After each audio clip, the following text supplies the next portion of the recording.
Hello and welcome to episode 3 of Two Guys, Zero Planners. Joining me once again this fine morning is Urban Hafner. I'm just going to go ahead and convert to your time zone. Is that okay? Yeah, that's fine. Good evening. But I was converting to you. Man, you threw off the whole game. Yeah, sorry. That's okay. Before we jump in, I would like to thank Ron and the fine folks over at Pen Chalet for partnering up with us yet again to provide some really good deals for our listeners this week. Head on over to penchalet.com, click on the radio podcast link at the top of the page, and use the code 2GUYS for some great deals and site-wide savings. This week, Ron's really raising our self-esteem with the Diplomat Esteem. Hey, dad joke, I'll show myself out. But seriously, it's an amazing price. And you can pair that pen with one of 4 select Robert Oster inks that he's got going, or get a great deal on a Rotring 800 or Fisher Space Pen. So head on over to Pen Chalet, where you can get great service, fast free shipping on orders over $50 in the US, and participate in their ink rewards program, where you can get points with each purchase towards a free bottle of ink. So thank you, Ron and Pen Chalet, for being amazing sponsors of Two Guys, Zero Planners, and Floor 3 Media. So, Urban. Yeah. We need to talk. Yeah. Well, we need to talk about your Nakaya, right? How's it going? Oh, well, I was going to start with an intervention, but if we're going to start with the Nakaya, sure, yeah. It's new. It's a Nakaya. It has a double broad nib. Oh boy, does it have a double broad nib. So I did a YouTube review video of it. The link will be in the show notes for that. The one thing I didn't cover in the review, oh my god, I love this pen.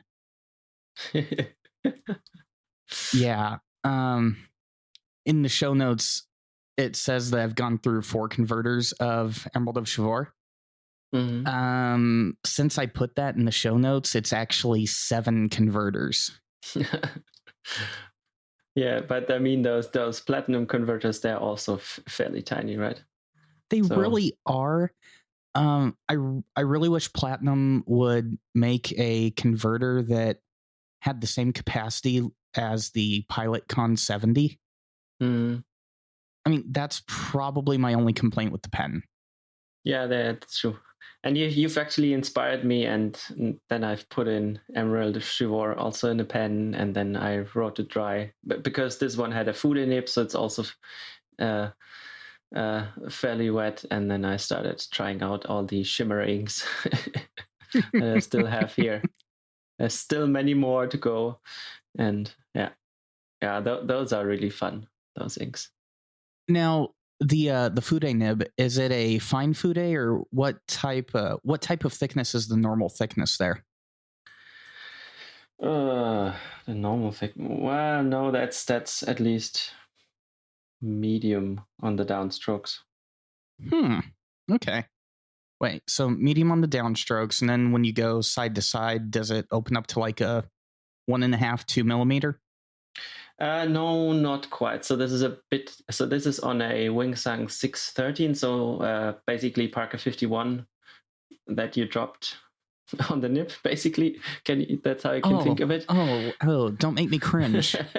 I know you're not actually dropping it on the nib, but I've done that with a Visconti Homo sapiens. Yeah, I remember. Yeah, but this is basically how the nib looks like, right?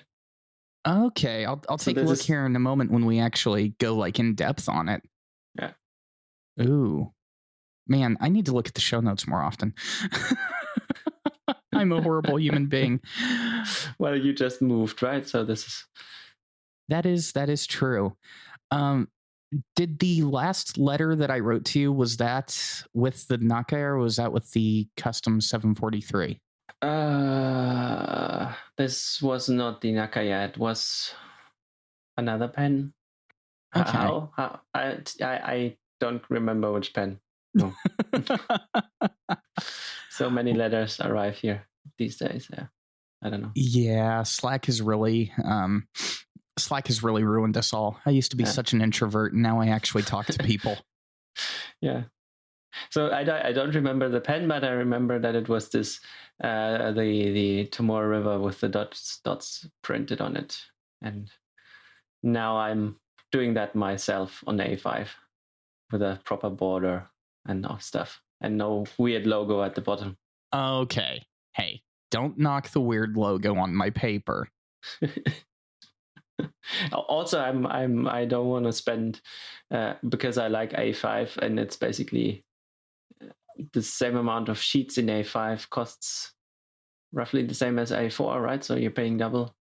Pretty much. I think I'm paying $14 for 50 sheets of A4. Huh. I mean, loose leaf is like €10 for 100, right? In A4. Yeah, so that would put it right on par, I think. So yeah. And I get my 4mm dot grid and tinier dots and everything. So how can you write with 4mm? Well, you just, depending on the pen. I mean, with the Fude nib, of course, you'd use 2 lines. Right? I'd probably need 3 with the Nakaya. That's true, yeah. And the good thing about that pen, though, because of how I had it tuned, if I need to use it on just regular paper, or if I want to try to fit more into it, then all I have to do is flip it over and it can write upside down like a dream. It has no issues at all. Yeah, that's cool. I would hope so. Well, it should be, yeah. I mean, I heard so much potential negativity about how Nibs.com was tuning the nibs that going into that pen, I had real trepidation going, okay, I know the pen is being essentially purchased for me, but is there some way that I can convince this person to just go to a local store and make sure that they find one that writes good and then ship it to me? Or do I want to take a chance on nibs? And I guess I got lucky because that pen has been no issue whatsoever. Yeah, that's pretty amazing. Yeah, that's how it should be. Yeah. Now, this Wingsung 613 of yours, though, how long have you had that pen? A year, maybe half a year. I don't remember. So many pens. You keep saying so many pens. I think people we barely touched on it during our old episode back in BYOB. How many pens did you get to at the height of your addiction? Around 70. Okay, how many did you get it down to now? So I am currently, let me check, at 43. It was less, and then I started buying some again. Okay, so at my height, I got up to 37 fountain pens. And then I dipped down to 4. And now I'm back up to 19. I mean, a lot of those were purchased for review, but still, I mean, I'm not going to purchase a pen for review that I don't actually plan on keeping. Yeah. I mean, even the Lamy Safari I picked up, I plan on keeping it. So, but I mean, I think if I were to add the value of all my pens together, there would maybe be one Nakaya or something with all the Chinese ones. One of these days, man, you need to treat yourself to a Nakaya. Yeah, I don't know. Kids, house, and all that stuff. Life is getting in the way, and money is spent for other things. Okay, when the first kid goes off to uni, that's when you can celebrate with a Nakaya. Yeah, well, only 10 years. Oh, wow. Okay, I was hoping it was going to be sooner than that. You listeners of Two Guys Zero Planners can help sponsor a German podcaster. For $650, a one-time donation, you too could purchase Urban, a Nakaya. Wow. This is what happens when I don't have coffee, by the way, Urban. I'm pretty much on a ginger ale kick because I forgot filters for my coffee maker. Oh, no coffee. Yeah. Yeah, no coffee. It's always a riot at work when the coffee machine is broken. How? Oh boy. Okay, this is bad. By now we have 2 coffee machines, so it's fine. But no, I just now realized we have coffee machines at work. I have not had coffee in a week and a half. I thought there was. I'm an idiot. Well, you never know. Maybe the coffee at your work is as horrible as ours is. So yeah, but it would still be coffee. Yeah. This is what I really want to talk about, though, here for a second. You have more Kaco Retros. I do have the red and black now. Yeah. So that means 5. And someone said, hey, why don't you get the 6 color as well? To sort of have the complete range, but I'm not sure. White pens are weird. They really are, unless you're going to get a what's the term again?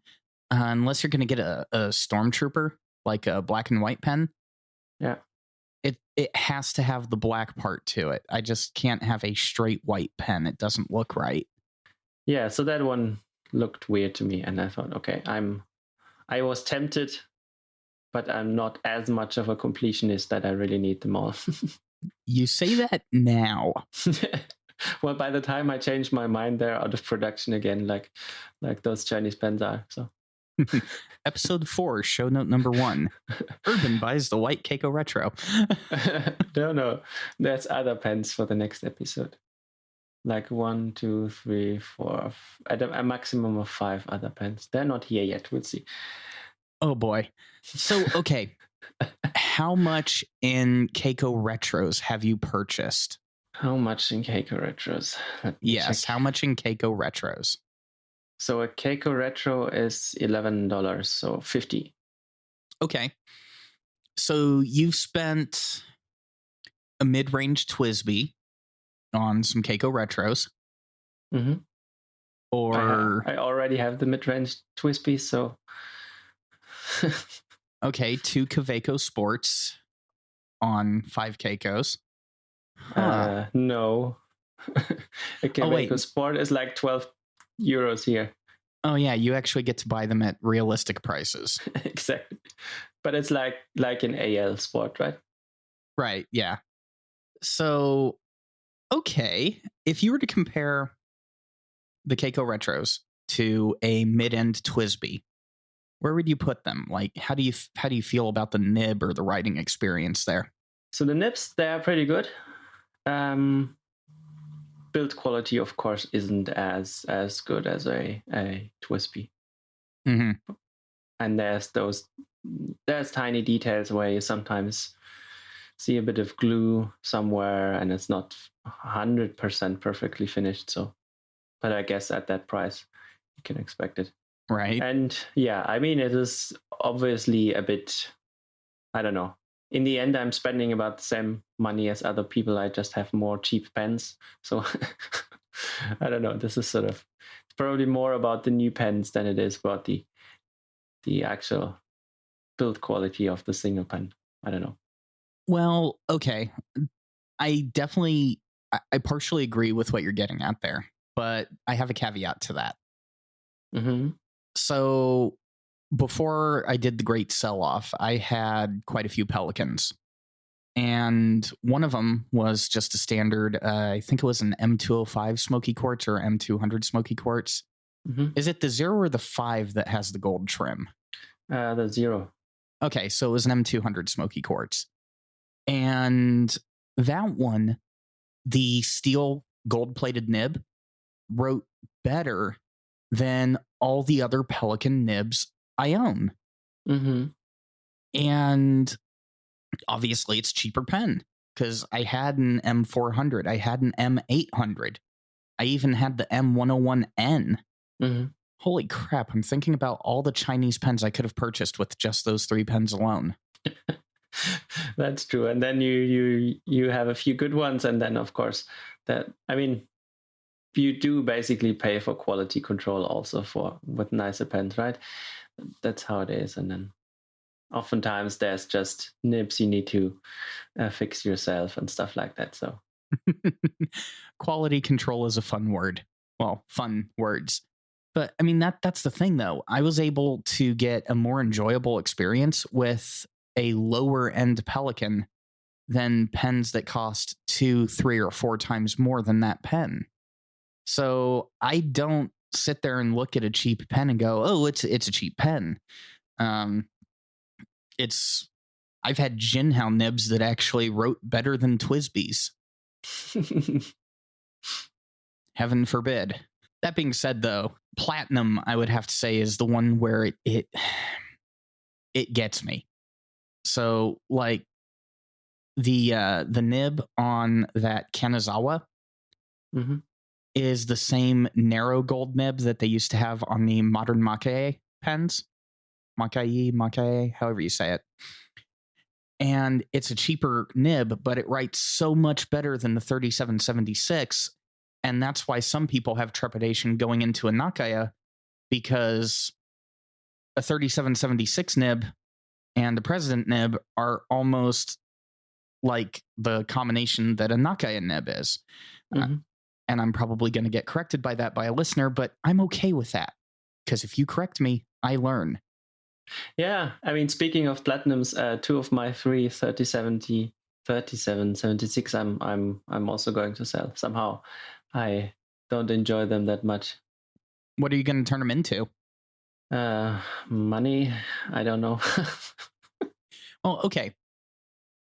So, like, here, a 3776, if you get it from a non-retailer, you can pick them up for like $80, $90. Yeah. Is it just as bad there in Europe, where like the retailers will be charging close to $160, $170 for a 3776 that if you can find a way to purchase it like either straight from Japan or purchase it from an aftermarket, you can get it for like $70, $80? Yeah, it's at least as bad. I mean, I think here in Germany the it's even worse because most pens aren't even available. So the standard line I've never seen. So I bought one because I wanted to have it fast. I bought it from the UK, from Cult Pens. There it's not as horrible, but still much worse than buying directly from Japan. I mean, I don't know. That is the one thing where I wish the prices would be a little bit more uniform.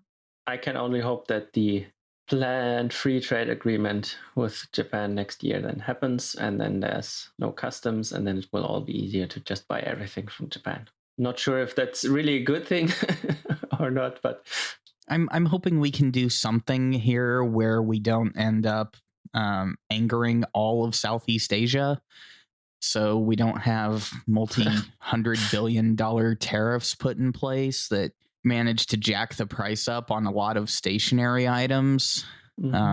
That's always a growing concern here. Yeah. I'm a pretty easygoing guy, but if you start messing with my ability to buy stationery, yeah, that is. It's kind of a tipping point. I was looking at the FPC stuff you've been doing.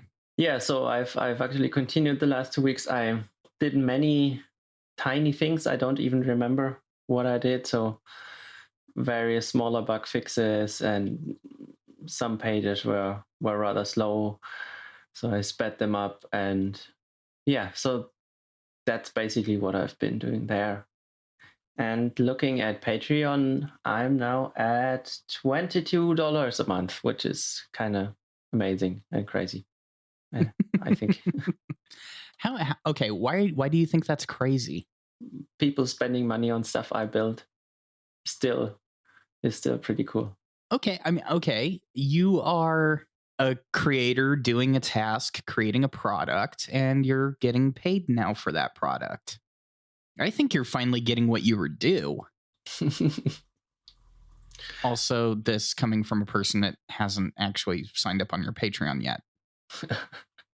That's fine. I also haven't signed up on yours. I don't think anyone has signed up on mine because I'm not really pushing it that hard at the moment. Yeah, and I have this big red banner on each page. Yeah. Whereas, I could probably do that, but like with the whole Floor 3 media thing, it's kind of difficult to do that just focused on one show, Yeah, that's true. especially with how I've got the website going. But yeah, listeners, if you want to see the changes that Urban has been making, head on over to, what is it? Patreon.com/ Fountain Pen Companion. Fountain Pen Companion. Link will also be in the show notes for that as well. So last thing when did you add this? You're starting a new diary?